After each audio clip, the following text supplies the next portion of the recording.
ഈ അടുത്ത കാലത്ത് വനം മന്ത്രിയുടെ രോദനം നാം കേട്ടതാണ്. ധന്യമായിട്ടുള്ളൊരു ജീവിതം, 90 വയസ്സായി കോതമംഗല രൂപതയെ ശ്രേഷ്ഠമായിട്ട് നയിച്ച അഭിമന്യ ജോർജ് പുന്നക്കോട്ടിൽ പിതാവ്. ഒരു രാജപാതയുണ്ടായിരുന്നു ഇവിടെ. ആ രാജപാതയിലൂടെ ഞാൻ സഞ്ചരിച്ചിട്ടുണ്ട്. കോതമംഗലത്ത് നിന്ന് മൂന്നാറിൽ വളരെ എളുപ്പത്തിൽ എത്തിയിട്ടുണ്ട്. അതുകൊണ്ട് നമുക്കതിലെ സഞ്ചരിക്കണം. വീണ്ടും അത് തുറന്നു തരണമെന്ന് പറഞ്ഞ് അതിലെ യാത്ര ചെയ്തപ്പോൾ കേസെടുക്കുവാൻ ധൈര്യം കാണിച്ച വനംവകുപ്പിന് അനുകൂലമായിട്ടാണ് ഈ വനം മന്ത്രി സംസാരിച്ചത്. അദ്ദേഹം ഇപ്രകാരം പറയുകയാണ്, അങ്ങനെ ഒരു വനപാത അവിടെ ഇല്ല.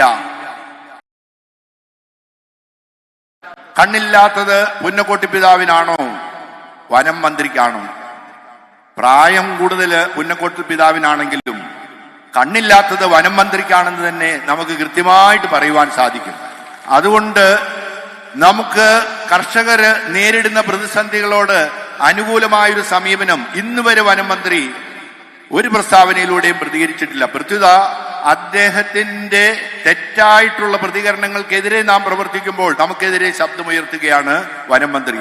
അതുകൊണ്ട് ഈ സമ്മേളനം ശക്തമായിട്ട് ആവശ്യപ്പെടുകയാണ്, കഴിവില്ലെങ്കിൽ വനം മന്ത്രി രാജിവെക്കൂ എന്ന് തന്നെയാണ് ഞങ്ങൾ പറയുന്നത്. ഞങ്ങൾക്ക് ജീവിക്കണം, ഞങ്ങൾക്ക് അതിനുള്ള അവകാശമുണ്ട്. ഞങ്ങൾ സാധാരണക്കാരാണ്, കാര്യങ്ങൾ പഠിക്കൂ, ഞങ്ങൾക്ക് വേണ്ടി ജീവിക്കൂ. നമ്മുടെ ഒരു ഗ്രാമത്തിൽ ആന ഇറങ്ങുന്നു. 2 വർഷം മുമ്പ് ആന ഇറങ്ങുകയാണ്. ആന ഇറങ്ങുമ്പോൾ അവിടെ നിരവധി തവണ അവിടെ കൃഷി മേഖലകൾ മുഴുവനും തന്നെ നശിപ്പിച്ചു. ഞാൻ അവിടെ സന്ദർശിച്ചു. നമുക്ക് സത്വരമായ നടപടികൾ സ്വീകരിക്കണമെന്ന് ആവശ്യപ്പെട്ടു. എന്നാൽ ഒരു നടപടി ഉണ്ടായില്ല. വനമന്ത്രിയോടും ബന്ധപ്പെട്ടവരോടും ഇക്കാര്യം സൂചിപ്പിച്ചെങ്കിലും അത് വനരോധനമായിട്ട് തന്നെ മാറി നിന്നു. എന്നാൽ അടുത്ത കാലത്ത് ആ പ്രദേശത്ത് ഒരു കുളത്തിൽ ആന വീണു. ഉടൻ തന്നെ എല്ലാവരും അവിടെ ഓടിക്കൂടി, മന്ത്രി അടക്കം. അപ്പോൾ നമ്മുടെ പ്രിയങ്കരനായ ഏറനാട് MLA ശ്രീ BK ബഷീർ ഇക്കാര്യത്തിൽ വളരെ ശക്തമായിട്ട് ഇടപെടുകയും അവിടെ ആവശ്യമായിട്ടുള്ള ഹാങ്ങിങ് ഫെൻസ് കെട്ടുന്നതിന് വേണ്ടിയിട്ടുള്ള ഉത്തരവ് അദ്ദേഹത്തിന്റെ പ്രയത്നത്താലും പരിശ്രമത്താലും അത് നടപ്പിലാക്കാൻ സാധിച്ചു. ആ ടെൻഡർ കൊടുത്തിരിക്കുകയാണ്, ടെൻഡർ ഏറ്റെടുത്തിരിക്കുകയാണ്. 7 കിലോമീറ്റർ അവിടെ ഫെൻസ് ഉണ്ടാക്കാം, ആന കടന്നു വരാതിരിക്കാൻ.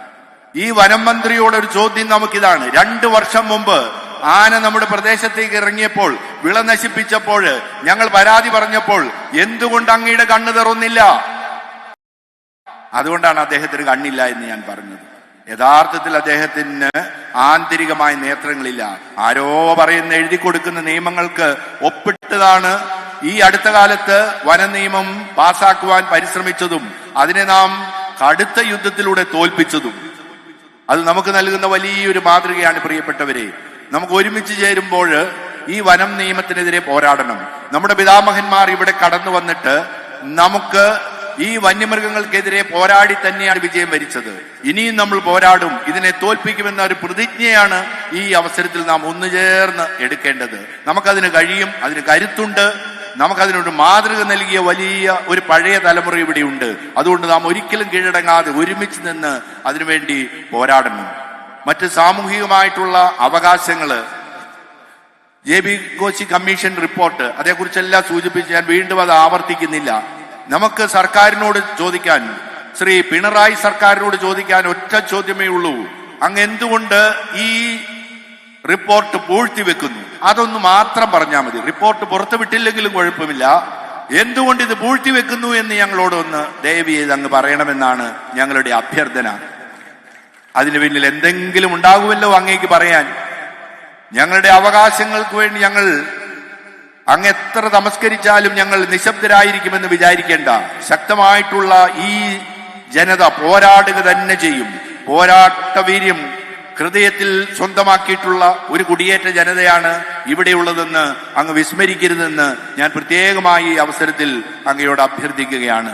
സാധിക്കും. JB കമ്മീഷൻ റിപ്പോർട്ട് ഉടനെ പുറത്തുവിടുമെന്ന് തന്നെ നാം പ്രതീക്ഷിക്കുകയാണ്. ലഹരിക്കെതിരെയുള്ള ഒരു പോരാട്ടം കൂടിയാണ് നാം ഇന്നത്തെ ഒരു ദിവസം പ്രത്യേകമായിട്ട് ഓർക്കുക.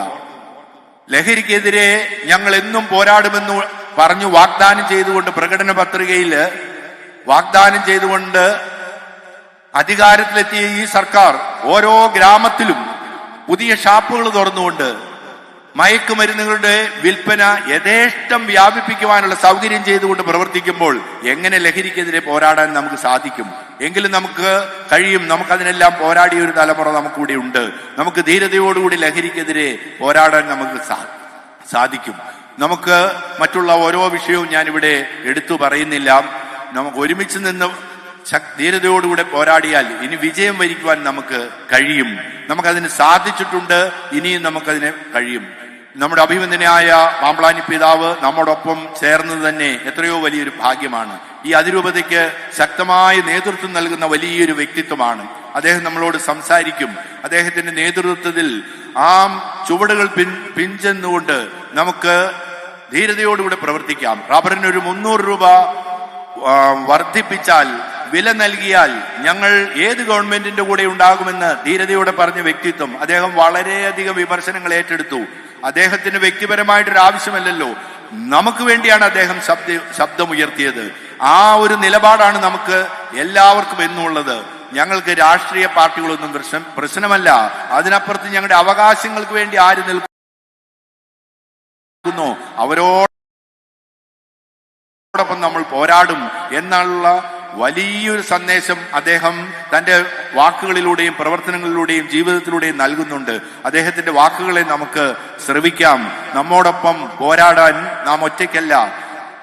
പാമ്പ്ളാനി പിതാവിനെ പോലെയുള്ള വ്യക്തിത്വങ്ങൾ നമ്മുടെ കൂടെ ഉള്ളത് നമുക്ക് വലിയ പ്രത്യാശ നൽകുകയാണ്.